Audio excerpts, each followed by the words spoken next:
Good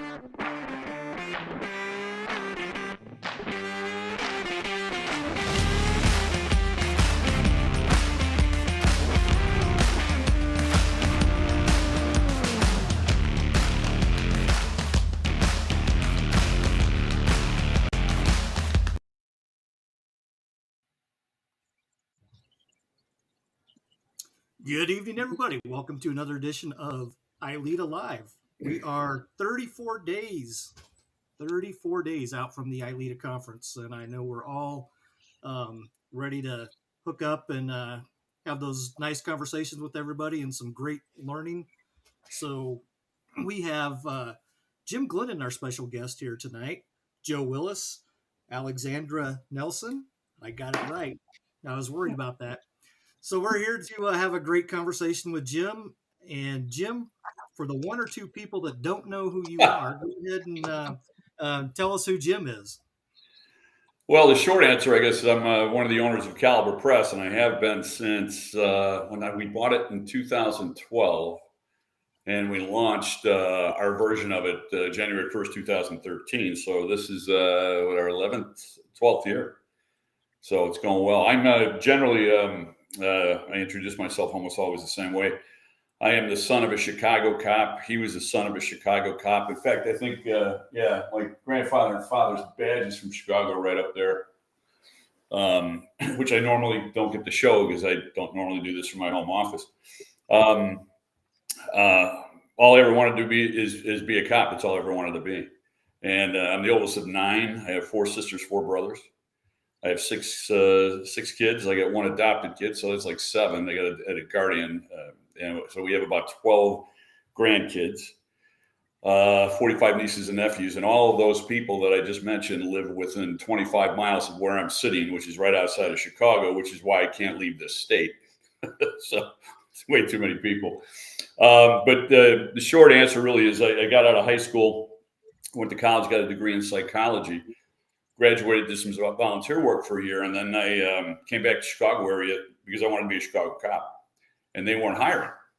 So this girl I was dating at the time, I think she figured we were going to get married at some point, took out an application for one of the 500 towns around Chicago called Lombard, Illinois, which is a town of about 45,000 people, and DuPage County. It's 12 miles from the city limits.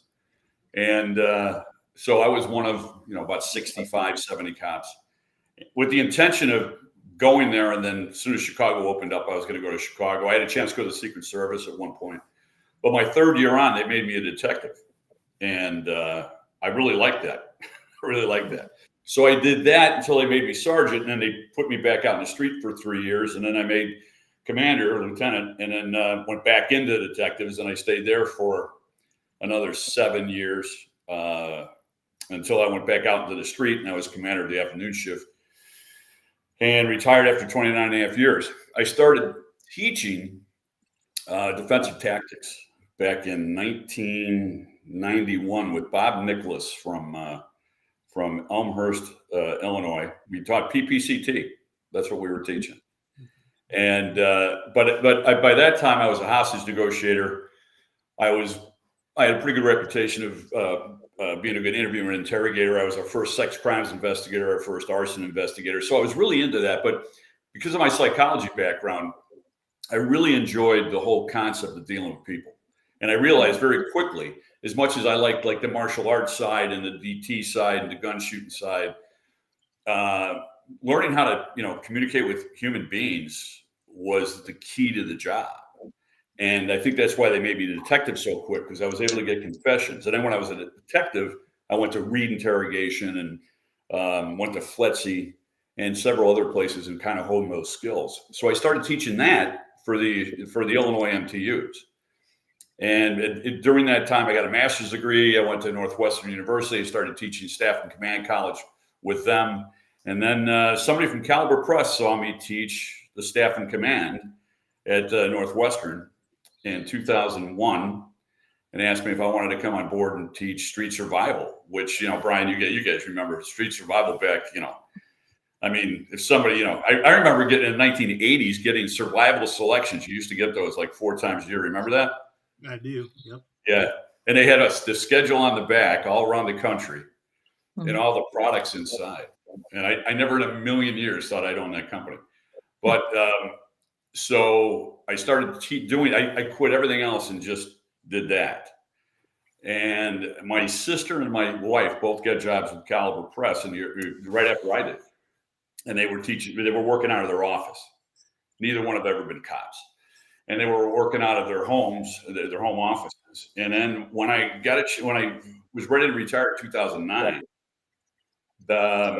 we had by a fluke of circumstances, we had a chance to buy Caliber Press. And I put my foot down and I said to my wife, I said, not doing it, don't want to do it, have no interest in owning a business. I've been a boss for 18 years. All I want to do is teach a couple times a month and, wait to die. And so, I said, that's it. I'm not going to change my mind. So we bought Caliber Press. And what my wife did, and I really do give her 98% of the credit. I give myself 2. My sister won maybe at least in 98, 97%. But Lisa, when she was working with Caliber Press, came up with the idea to expand it beyond street survival.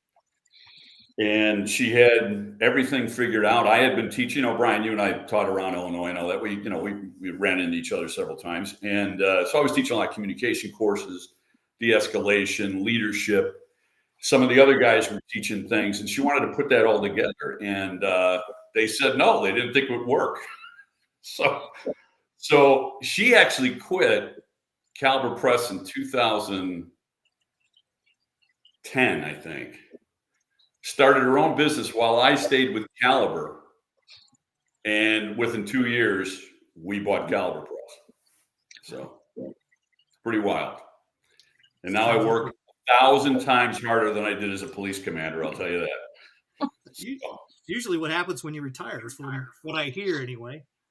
Yeah, no, I have no idea what that means. I don't know what it means. But we're busy. I think we did pre-COVID, and last year I think we hit pre-COVID numbers again. I think about 235 in person and over 100 online live webinars. And because of COVID, and my daughter's got it, she works for us too. That I have 15 full-time employees, 12 of them are related to me. It's pure hell. And my daughter's brilliant in broadcast communication. She had a degree in it.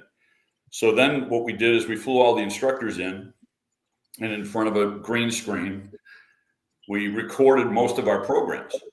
So now we rent programs like we're Amazon.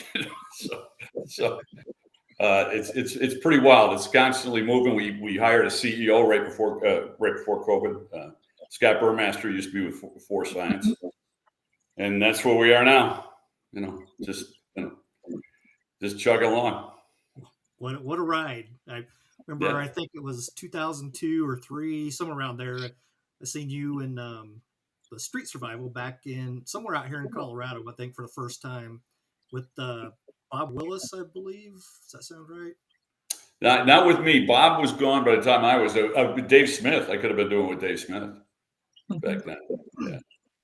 Bob Willis, and I'm embarrassed to forget his name. Florida. I know him well. I can't remember his name. Expert witness. He just retired like 2 years ago. Who am I thinking of? Anyways, they were doing it in the 90s, and then there was only 4 of us doing it in the 2000s. Now I have about 15, 16 instructors, and I think 6 of them do street survival.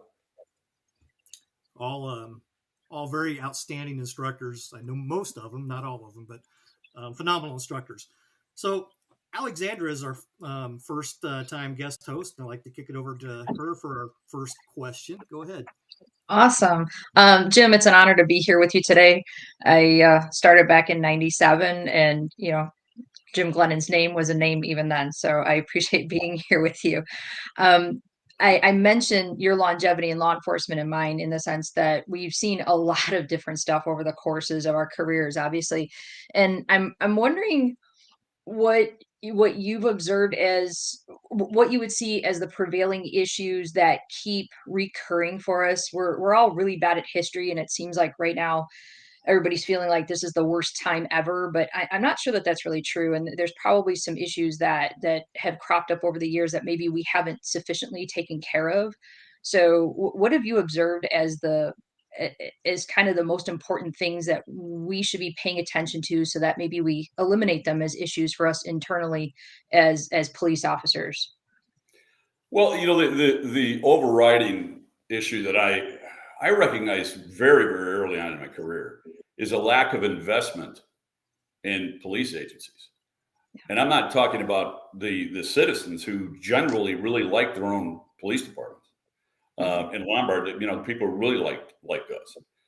But there's a lack of investment from a political government standpoint. Yeah. I mean, we don't invest in training enough. I mean, everybody here is so pro training that, there's a massive bias, but I mean, that bias exists because there's a need. So the lack of investment in that has always been a critical issue. Training has always been like the bastard stepchild of law enforcement. If all of a sudden we have budgetary issues, what's the first line item that we cut? And it's yeah. And then, besides that, I wrote an article that came out today. Yeah, it did. It came out today where I address the fact that it kind of plays along with this issue that the politicians they don't seem to have respect, not just for their police agencies, but for the law anymore. You know what I mean? I mean, I call them out. What spurred me is I'm sitting next to a pool in Florida, and my mind can't shut down. So, I try to write at least one article a month, if not two. But I saw this article. I think it was in Law Enforcement Today or Police One, and the Hawaiian Supreme Court basically acknowledged they're going to ignore the United States Supreme Court when it came to the Second Amendment in Hawaii. And I mean, and this isn't a Second Amendment argument. That's not the point. But they said Hawaii isn't like the rest of the states, so we're not going to pay attention to that. And they quoted something from the TV show The Wire, and then they even mentioned the Constitution's out of date. So why would we pay attention to that? That's the Supreme Court of Hawaii. So you have that. You have sanctuary cities. You have states and cities who outright say we will not work with the federal government. There are states, and mine's one of them, who create laws to ignore other laws. It's, they make a statute saying ignore these statutory laws. So and so my view, speaking to cops, and we're going to we're going to Atlantic City next week. That's usually our biggest street survival of the year. And the police officers around the country are basically saying the same thing. I don't know what they want from us, and often it depends on whoever the political body is controlling that prosecutorial office, or, the politicians controlling a particular area.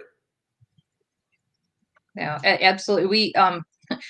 So I'm in Cook County, Illinois, so I'm familiar with the challenges that we're experiencing here. Yeah. What would you suggest is a approachable way for our officers to be dealing with this? Because politicians we can't change, right? I mean, we're going to be dealing with the people who run our agencies and run our cities as they get elected or as they get hired. But our people need good skills like on the ground to figure out how to manage these things. I think it comes down to good communication skills and relating to people as people. And I think those are things that you said a little bit about, perhaps in some publications that, are out there somewhere. So what could you suggest to our officers out there about just managing things on a day-to-day?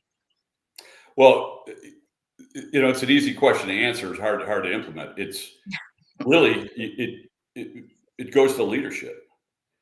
I wrote about this too a few years ago, and I said when everybody was screaming, systemic racism, And we teach an implicit bias course. We teach de-escalation. I'm not afraid to talk about race at all. But I never have been. In the 70s, when I was in psychology, the people I went to college with were of all different ethnicities and races. And that was post Martin Luther King. So we were all openly talking about race, and we all had the same goal. Let's stop talking about race. Mm-hmm. Let's look at quality of character, content of character, like Martin Luther King said. But everybody jumps on this. Well, and if you don't agree that there's systemic racism, then you're a racist. So in my classes, or when I'm talking to the public, when somebody says, and including my 10,000 relatives I have, and I've had arguments, with some of them, is okay, systemic racism. First off, explain what that means, and in which part of the criminal justice system is racist. And they go, well, the criminal justice system. Oh, okay. Well, there's 3,200 counties in the United States. So that alone is 3,200 different criminal justice systems. There's 18,000 agencies. 12,000 of them are local. Half of those local agencies have less than 10 police officers. So you can't lump them all in together. So my belief has been for a long time that one of the biggest systemic failings, the two main systemic failings, if you want to really label 18,000 agencies and all these different criminal justice systems, is a lack of leadership and a lack of a commitment to training. So police officers, Alexander, this, Brian, you know this, they look to their leaders. I mean, you guys remember, you're working, let's say you have three bosses on your shift. And you go to work and boss A is working. And you're thinking, oh, I'm going to kick ass tonight. I'm going to go out. I'm going to be proactive. I'm going to stop cars. I'm going to do my job, right? And then the next day, boss B is working. And you go, I'm not doing anything. Because why? You don't trust that second boss. When I first got on the job, this is a great piece of advice. Anybody watching should write this down. It's a phenomenal piece of advice. I was on a night shift. I'm 24 years old. I just got off probably my second arrest for the night. And one of the older officers calls me on the radio, meet me over at the Kmart parking lot. So at 4:30 in the morning, I drive over, and veteran officer sitting there reading a book, not like Street Survival. It was more like 50 Shades of Grey or something. And he shuts the book and he looks at me. He goes, "Kid, let me give you some advice." I said, "Go ahead. I'm eager." And he says, "Remember this always. They can't shove it up your ass if you're sitting on it." And I didn't even know what the hell that meant. But I found out I had sergeants who told me to slow down. One sergeant told me I wrote too many tickets when I was a rookie. I was, like all rookies were out there stopping cars. He says, "We only want 20 a month. Why are you bringing in 30? That's 10 more opportunities for citizen complaints. I don't want citizen complaints." So the difference between a culture or an organization that is effective and one that fails, it all comes down to culture. And bosses cannot be victims of their culture. They have to create that culture, and that culture absolutely have to have a foundation of trust. Mm-hmm. And then you have to have supervisors who are smart, they're knowledgeable, they continually try to educate themselves and better themselves. They think outside the box. They go above and beyond what the minimum requirements are. Man, when I worked for bosses like that, I couldn't wait to get to work. And then luckily I only had a few years I worked with the other guys, and I'm just like, I'm just going to put my head down. I mean, right? You guys experience that? No, absolutely. Yeah. You said you couldn't wait to get back to work. I still believe that this is a very noble, honorable profession to get into. For all those listeners out there that are on the fence, thinking about retiring early, getting out, what's some advice that you would have to them, and also people thinking about getting into law enforcement? It's not a bad job to get into. No, the book you held up, Alexander. It was the first book I wrote, Rest in Communication. When I signed those at seminars, if it's a rookie cop, I always rate the exact same thing. I wrote, "Welcome to the world's greatest profession." That's what I write. I still believe that. But I talked to police. Somebody wrote Dave Grassi. Thank you very much. It was Dave Grassi. Yeah, Dave. And I know Dave well. I don't know I missed it. You guys make me nervous. I still believe that. But when we did a survey 2 years ago, I think it was maybe 3 years ago, and we had 10,200 responses to a survey. That's huge. That's massive. And the question was simple: would you recommend law enforcement as a profession? And it made national news. It was on Fox News. It was on CNN. Only 7% said yes. 7%. About 15 were unsure. The rest were no's. So then the follow-up question was, if you said no, you wouldn't recommend. And you guys it's on our website, what was the reason? And we gave them about 7 or 8 different reasons, and you can check as many as you wanted. But the 3 that were consistently very, very high, way up in the 80s probably percentage, was lack of trust in management, fear of liability, including going to jail, and political rhetoric. So, how do you combat that? I'll give you one more real quick one too. I won't tell you the name of the city, but it's a large Midwest city, and it's not Chicago. It's a large Midwest city, and we were doing a recruitment retention class up there. And so I'm teaching this course with Gordon Graham was with me, and Ed Delmore. He's chief of police down in Gulf Shores, Alabama at the time. So we were doing it. I don't teach it anymore, but we teach it. I don't. And we do 2 days showing great videos, talking about selling your culture, where to go, how to use social media, And there's 3 guys, three males in the front row taking notes like crazy. So at the end of the day, we have questions. We save the last 2 hours for questions and answers and panel discussion type thing. And I walked up to these 3 guys in front of the whole class, and they said, "You guys have taken a lot of notes." Yeah. Do you agree with most? And you go ahead and say if you thought anything. They go, "No, this is fantastic. Everything in here is good. There was nothing negative about this." And I said, "Great." I said, "So now I want to ask you this question. If you do everything we talked about and you start getting inquiries, and some young person is thinking about joining your police department, and they walk up to the average police officer in your city just standing on a corner and say to that officer, 'I'm thinking about joining your agency.' Before I got the question out, the 3 recruitment officers for this big city broke out and laughed. And I said, what are you laughing about? I know why. He goes, there is not one officer in this agency that will recommend joining this agency. And I'll tell you right now, that agency is in deep, deep, deep trouble. They are massively below manpower. So it really comes down to the culture you have, doesn't it? Yeah. Absolutely. Yeah. Absolutely. So you've written extensively. The article that you mentioned today that came out, as I was reading through that, one of the links you can click through to get to is some of the stuff you've written on ethics. And you've written extensively on ethics, ethic training, training it throughout the profession. There is, without a doubt, some challenges training in that space. And as you pointed out in your article, you're not getting the request for it like you used to.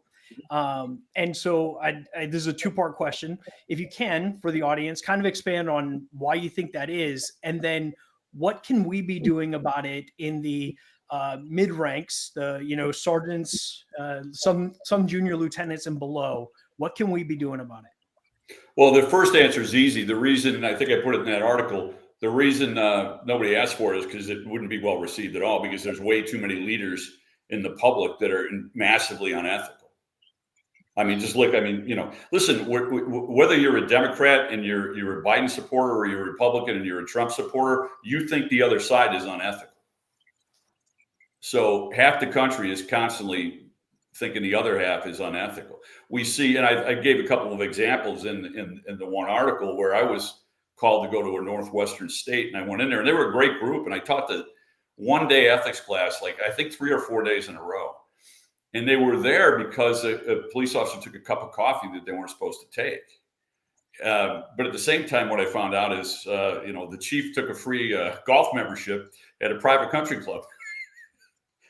And then rationalized it, right? And that and was rationalized it as, well, that's my way of, you know, communing with the community. I mean, yeah. It's just, I mean, I mean, we all know this. I'm not sure I can use a foul word on here, but you know, cops are bullshit artists. You can't BS cops. You just can't.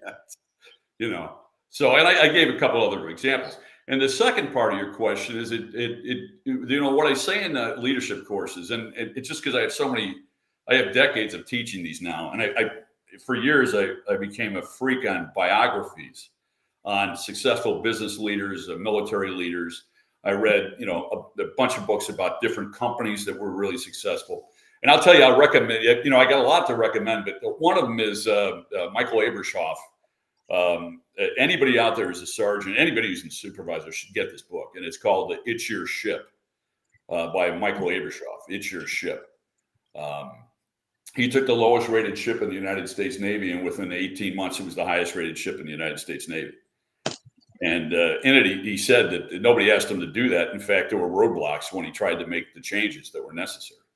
So he made a very, very interesting comment. I can't remember if it was in a book when I saw him lecture. He said, pardon the pun, but you don't want to make waves in the Navy. So nobody cared that it was the lowest ranked ship. And the biggest risk to my career was to make changes to fix that ship. And to me, that just hit me when I first read it. That's government. That's government, right? Yeah. So when I teach these courses, I get sergeants all the time come up to me and go, look, I agree with everything you're saying, but I got a lieutenant, I got a captain, I got a deputy chief, I got a commander, whoever, and blah, blah, blah, you know, they suck. So, you know, what do I do? I say, you take care of the people, you know, and the hierarchy below you. You take care of them. That's your main job. My first day, when I made sergeant, I drove to my parents' house. And my dad, he was a, you know, Irish guy, and he quit being a cop when I was about 7 because he didn't want to live in the city anymore. And he was making more money 2 days a week covering pipe than 5 days a week as a cop. So, you know, the guy never got a day off. And he pulled me, and he was not you know, he didn't talk emotion with me. If I struck out, he didn't ask me how I felt about it. He didn't yell at umpires because he wasn't there. You know, 8 other kids to take care of in a job. But he pulled me aside and asked me why I wanted to be a supervisor. And it shocked me that he asked me that. I said, because I want to take care of those people, and I want to. No, what I said is I want to, you know, make the department better and all that kind of stuff. He goes, your number one job is to take care of your people. Your number one job is to take care of your people. Mm-hmm. And if you're not ready to do that, then give the badge back. But then he added this. He said, I guarantee you that in the very near future, you are going to be torn between doing what's right and what's best for your career. And I said, what?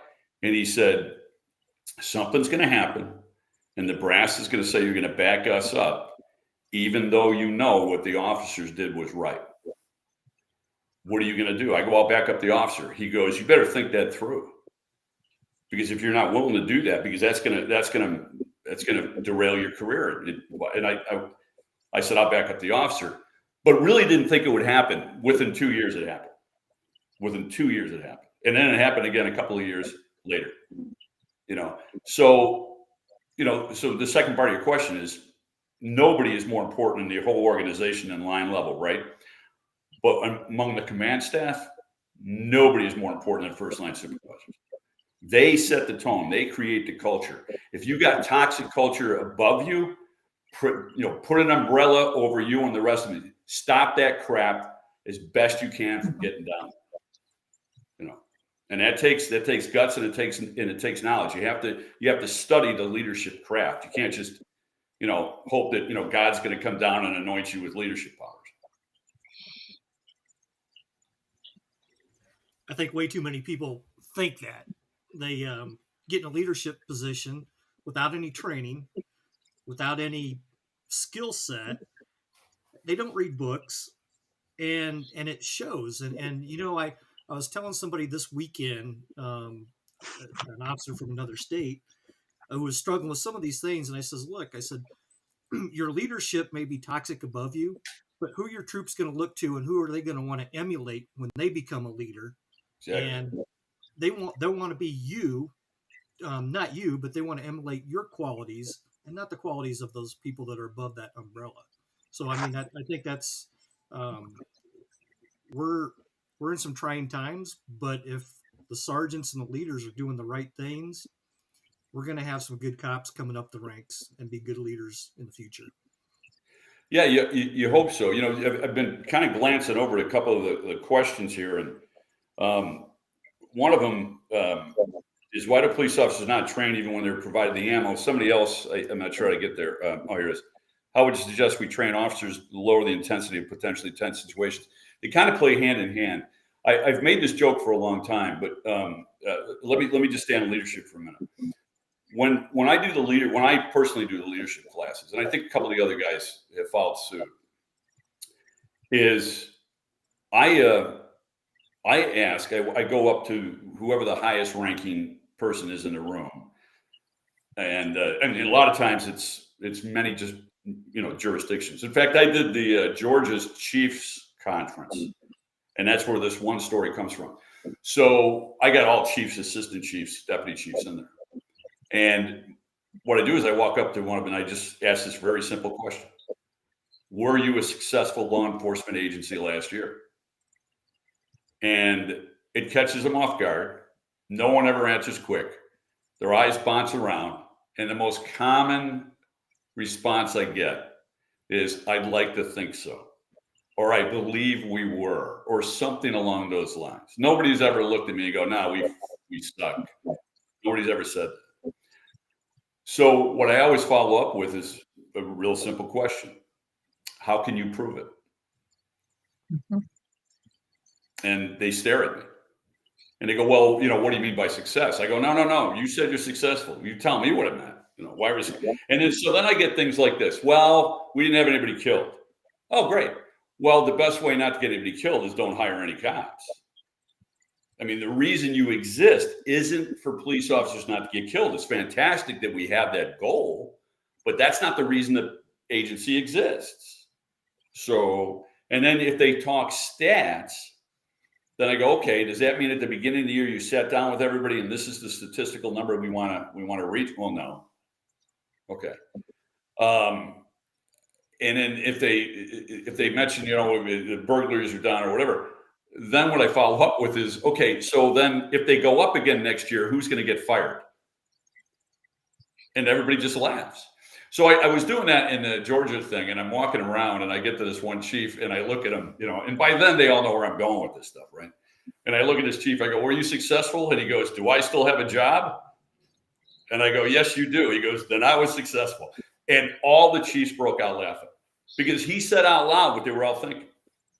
And he goes, look, it's not that that I'm not a good chief. That's not the point.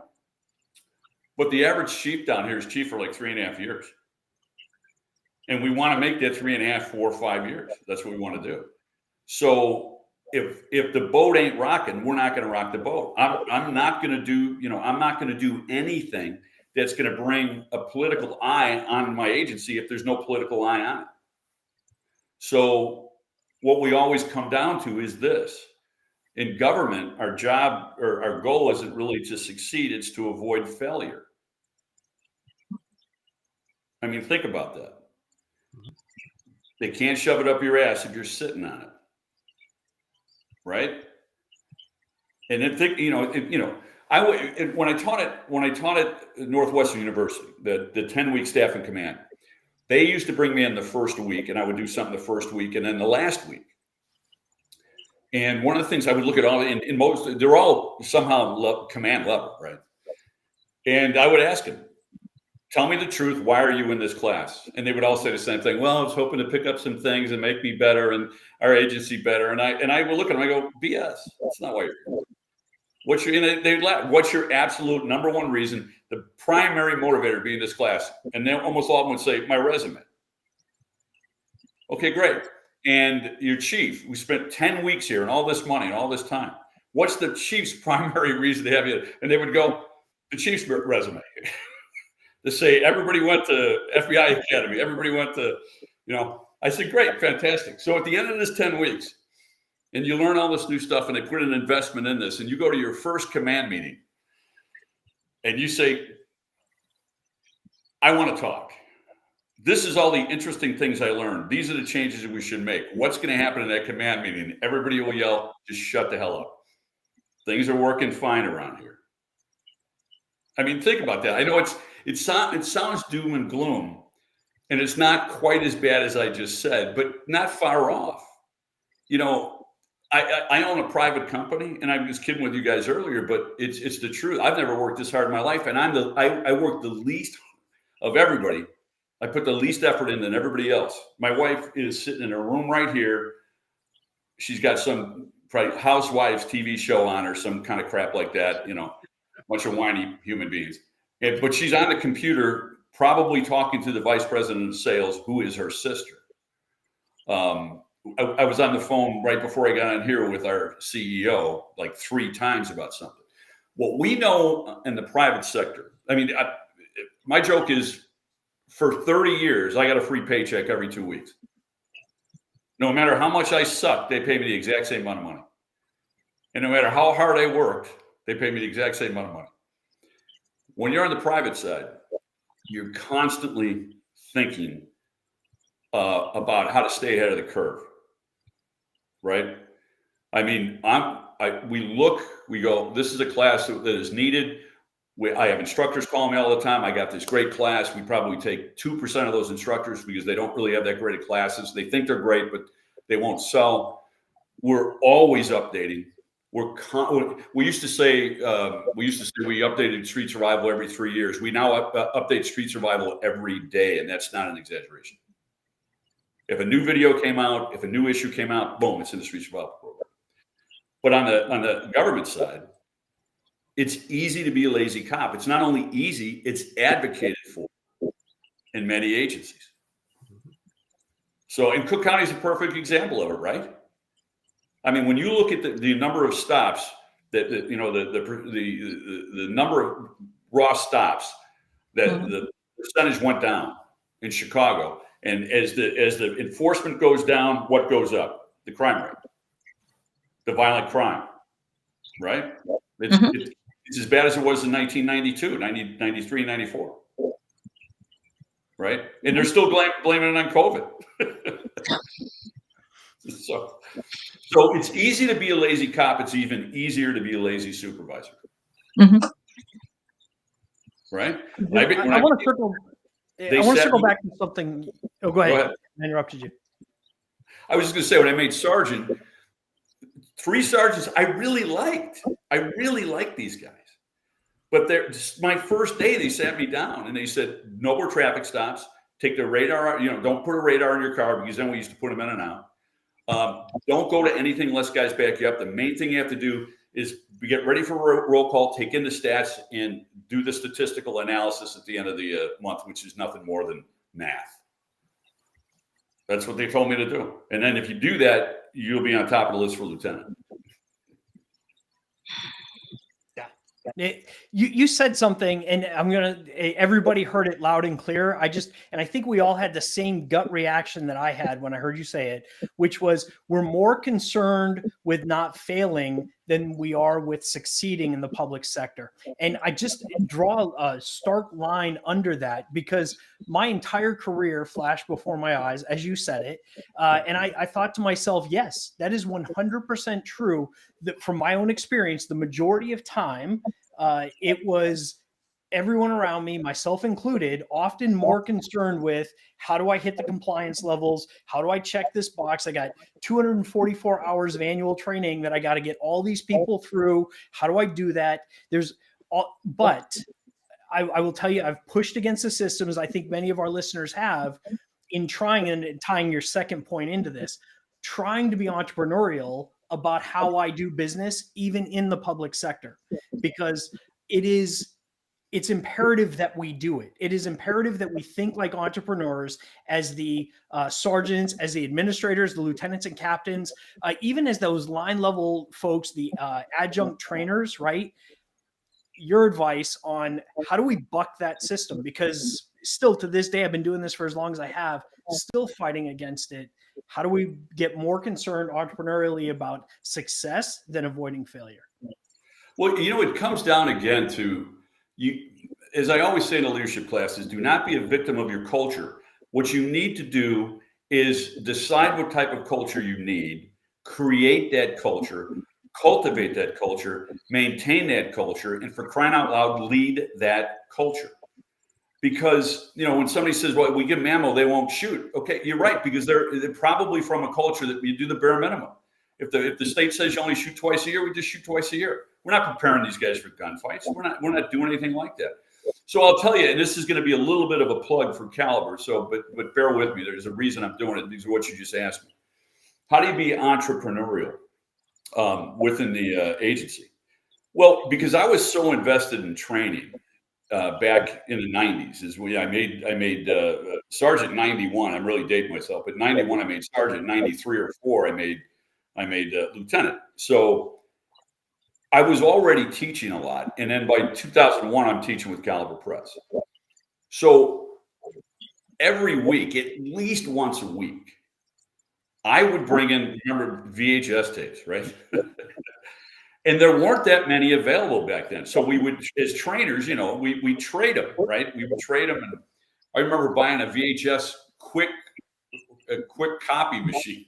So, I remember bringing it to an actual class one time with a bunch of blank VHSs and begging the guy that, but what I would do is at least once a week, show a video in my roll calls. And my favorite method was just to, first off, I'd write down training points, but I would just put it in. And it was so hard to edit because it was VHS, but I would put the video in and just say, you guys tell me what you think. And then when it was over, I go. And they would just start yapping. And I would just shut up because by listening to how they interpreted what they saw, I realized where our gaps were in training. Like I remember one guy was shot in the back and somebody says, well, Tennessee versus Garner says you can't shoot people in the back. And I went, oh man, no, it doesn't say that. Do you believe we're not allowed to shoot people in the back? And he goes, yeah, isn't it against the law? And I got like 3 or 4 other cops and they're going like this. I go, so if somebody goes like this and they turn their back really quick, you can't shoot them. And they went, oh, I never thought about that because all the training is static. Think about this. And we show this really well in the street survival program. Wait for your target to face you, right? Stand in the 7-yard line, you square off with your target, wait for your target to face you, boom, shoot. So wait for your target to face you. And in the book you held up, Alexandra, I start the book out with the Kyle Dinkeller, case where that guy spent 35 seconds loading an M1 carbine, and Kyle didn't shoot until the guy pointed the gun at him because his brain was programmed that that's the threat, not the loading the gun. And he should have shot him right in the side when he was loading the gun, but he didn't because his brain is programmed to, that's when you shoot. So from an entrepreneurial standpoint, doing that is great. So what we did, so I'm not with Caliber, right? And we would get guys walking up to us all the time. Can I please have that video? And when I worked for Caliber, not owned it, they told us you can't give anything up. Now, I'll be honest with you. I did. Like, you got a thumb drive? Go buy a thumb drive. Get your ass back here. I'll wait here for you. Get a thumb drive or something. But it became a massive pain in the ass. I mean, if you got 300 people in the class and get 200 of them walking up with thumb drives. So I get emails. Please, I was in this class. I got to show it to my sergeants, or I got to show it to my guys. So we have just launched, and I wish I had something, but you go on our site. We just launched something called the Vault, VAULT. It's a subscription base. It's our first time doing this. And in it, we're sitting there right now, are over 250 videos. About 200 of them are edited mostly by me of real police-citizen interactions, from de-escalation and communication corrections to a lot of use of force. And what I do is I edit these down. People give them to us, or we find them, or whatever. I edit these things down to be used in roll calls. So the longest I know is 18 minutes, but there's only 2 that long. We've got several that are under a minute and a half, but they probably average about 4 to 6 minutes. And in it, we show it, then we freeze frame it, we caption, we have training points in there. And some of these 5-minute videos, you can use them for 2 or 3 weeks in your roll calls. There's so many points in there. If you go to Caliber Press, caliberpress.com, I show a couple of examples, a case out of Sacramento. So here's kind of my point. We let agencies use this thing for months for free because we wanted them to find the glitches and stuff. And one of them walked in our office and told us they loved it, the great thing, and a couple of issues we fixed. And he said, okay, here's the deal. How much does it cost? And Lisa looked at him and says, how much do you think it costs? He goes, $5,000 a year. So here's the deal. What we did is we have priced it per agency, not per officer, per agency. So if you've got an agency of 10, I think it's like $300 a year. Don't quote me on that. You can go online and find it. And everybody in your agency has 24/7 access to that, to every single one of our videos. Because what I believe is when officers have some downtime, and what we're hearing already is these officers, see, that's the thing. The officers want training if they're from the right culture, right? So if they're in their squad or even at home watching these and they go, holy crap, come in the next day and say, Sarge, we have to watch this video. This is what we're hearing from the agencies that have it now. And we just launched it like a month ago. And so it's doing pretty well. But that type of stuff, the proactive type training, if you get sued, the first thing they ask for is, let's see your training records. And if your training records are, yeah, we did the bare minimum, but if you're really proactive, the attorneys protecting you are going to love it. So I probably went a little long there, but that was my point. You can be entrepreneurial. You can think outside the box within that box. Absolutely. Nope, that answered the question perfectly. One of my favorite quotes is the perfect harmony between creativity and strategy is the box, given the box it's supposed to think outside of. And that's what you just did. Get the box, figure it out, because we have these rules, the left and rights we've got to play within. But what you spoke to, I think so many of us can identify with. If you're an ILEETA member, chances are you already kind of know what Jim just offered. But I hope you took that as a little bit of inspiration. Lean into it. Go fight against that system, figure out what the minimum is, and then figure out how to break that ceiling and get out of that box. Yeah. Somebody just posted, maybe our CEO might be on, I don't know, but somebody just posted a link to the vault. Check it out. There's no, if you don't think you'll like it, then don't get it. But the people that have it so far love it. So.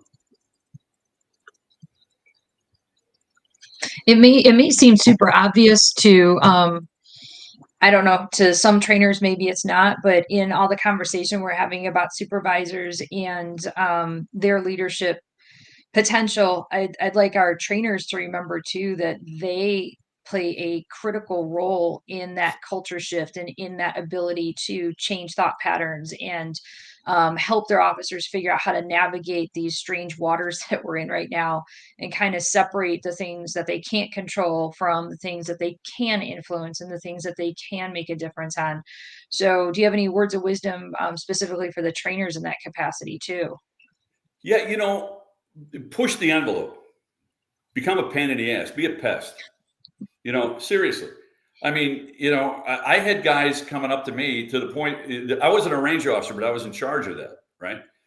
And the range guys kept complaining about the two master range officers that we had, who were friends of mine, and they were sergeants, but they wouldn't change anything. And so after warning them for like a year, like I remember the guys, somehow, I had the stats about most gunfights happen within 5 to 10 feet, right? I said, how much training are we doing 5 to 10 feet? And they go, we can't score 5 feet. I go, we don't have to score 5 feet. But see, their brain was always, anything we do, we have to score it. I go, no, you don't have to score it. So these young range officers are pushing me. And I finally fired those two guys and gave the range to like 3 young guys. And they built walls, and they were, to the point I'd rather have to pull them back than to push them on. You know what I mean? So they're bringing car doors down, simulated rain. I mean, it was just, they're, so for one thing, again, you got to go back to the supervisors that elicit this type of input. You want to push that. I'll tell you, our department, when I retired, I think was 75 officers. And when I brought in at first it was PPCT, and they still do it, but I added to it because I was in martial arts and we did some other things. We wound up doing, and they still do, as far as I know, DT training every single month. But what I did is we had 75 officers. By the time I retired, I think 22 of them were defensive tactics instructors. So we had enough guys on each shift to do it every month for 45 minutes. And then we still did 1 or 2 days a year that was 8 hours. And then one of the guys came to me, one of the range guys came to me and said, because we did simunitions, but simunitions is expensive, right? And it's a mess. And we can only do it once a year. And the guys were saying, and you can only go through about 2 scenarios each. I said, yeah. So they talked me into buying airsoft guns for every officer and masks. So the range officers and the SWAT guys and the DT guys got together on each shift. And if they had enough manpower and it was slow enough, they would cut out a half hour and do school shootings or, searching buildings and searching around buildings and stuff. And they did it all on their own. And the only thing I told them they had to do, and I talked to the commanders about this too, is document everything you do. And, the biggest issue with the airsoft guns right away, the memo I put out is no shooting each other in the ass just for fun, because, that's what they're going to do. And they did, but that kind of stuff. So the young guys coming on, how the young guys coming on now, if there's not a computer in their car, they don't know what to do. Right. Mm-hmm. So the young guys come on, if the culture is already shifted for very pro training, then it's easy. But then you have to put responsibility on them. And I believe this. I've been saying this for years. If you're a police officer, you should join a boxing club or martial arts. So if you are in a fight, you don't freak the hell out, because we're not going to train you well enough. And you got to keep yourself in shape. You got to keep yourself in shape, because if you're out of shape and a fight does break out, you're going to lose all, anaerobic exercise you're not used to. You're out of oxygen in 30 seconds. You guys all know this. So responsibility has to be on the line level officers themselves too. I'm talk about videos in the video vault. I'm kind of baffled at how a lot of even trainers don't know some of the historical events that we've had in law enforcement, such as the Newhall incident, the Miami shootout, Onion Field. Onion Field. I was just in Bakersfield, Brian. I was just in Bakersfield, and I looked up where that happened. I almost drove over there. Really? Yeah, I was just there a couple of weeks ago. I'm sorry to interrupt you. Oh, no worries. the one I used a lot early on in my training was the Trooper Coates video. And I think a lot of trainers don't really know how to use video properly in a training environment. Can you, just talk to the trainers out there? What's the best way to use videos when you're training? I'll give you some advice on that. It's the same advice I give that I give trainers. And this is going to sound weird at first, but I'm old enough to remember when Indiana Jones came out, the first one, Raiders of the Lost Ark. Didn't even call it Indiana Jones; it was Raiders of the Lost Ark. And just for grins, I just looked this up. It was weird. I've been talking about it for years, and I just looked it up a couple of weeks ago. But I remember Ebert and Siskel. Remember the thumbs up, thumbs down guys, right? Roger Ebert and Gene Siskel. And one of them, Gene Siskel said, he talked about the rock rolling down at the beginning of the movie and all that. He said, that gets your attention right away. That makes you right away go, if the movie starts out this way, I can't get up. Because that movie it started the way most movies ended, with a cliffhanger, with a and then the James Bond movies, now they all do that, right? So what I always told my trainers, and anybody who's been to a caliber press class knows we do this. We hit them, like, sometimes even before the introduction, we just show a video, and we always pick a interesting video that everybody goes, wow. So when I edit the videos, like all the videos in the vault, and again, the ones I've edited, there's over 200 of those. And one more time, and Scott, if you're out there, put up the Sacramento case. Put a link to that. So, and this is a good example. It's still sitting on our YouTube page. You can link it through the article. It's the Graham decision or something. But here's a good example of it. This guy's on a train with a knife, and he's threatening people, and the police get called, and everybody runs off the train but one guy, and they get the one guy off, and so the only one left is the man with the knife, who is obviously agitated as hell, and he's banging on the wall, and he goes, "Don't run up on me! Don't run up on me!" He's got this big knife. All right, and they talk to him for 5, 6, 7 minutes. When he stands up, they beanbag him. He charges. They shoot and kill him. That's like 5 minutes. But the video starts with a 10-second clip of him getting up, charging, and bang, bang, bang, bang, bang, them shooting him, going down. And then say, good shoot, or something to that effect. And then what I do is I do a brief background, and this is what I suggest you do. Do a brief background on what they're about to see. They're going to see, right? And say, on this date, this happened, came in, boom, boom, boom, boom. And then, and again, we do it for you. But if you want to buy the software that I bought to do it, you can, when it's hard to hear what they're saying, you can put the verbiage up there. And then at one point you could stop it and go, what would you do right now? Right? Like one of the officers says, if he stands up, less lethal. And when he stands up, they beanbag him. So you could stop it there and say, all right, what would you guys do here? Would you say that? Would you not say that? Right? And then I always make a point that, oh, by the way, this guy had like a quarter of a second to make the decision we've talked about for 10 minutes. Right? On and on and on and on. And then bring up the important aspects, which is what people talk about now, intervention, de-escalation. And that's part of that one. Because I say, look, they proved beyond a shadow of a doubt they didn't want to shoot this guy. They begged him, put the knife down. But in it, I go, why is it important to put the knife down? What's the big deal that he's got a knife? And then I say, because a knife is a deadly force instrument. But what's your goal when somebody's got a knife? And when I do this live, kids will say, they'll yell, well, the knife's got to go down. And I always say, well, why does the knife got to go down? What's the big deal? He's got a knife. He could stab you with it. What's your best defense against an edged weapon? Distance and barriers.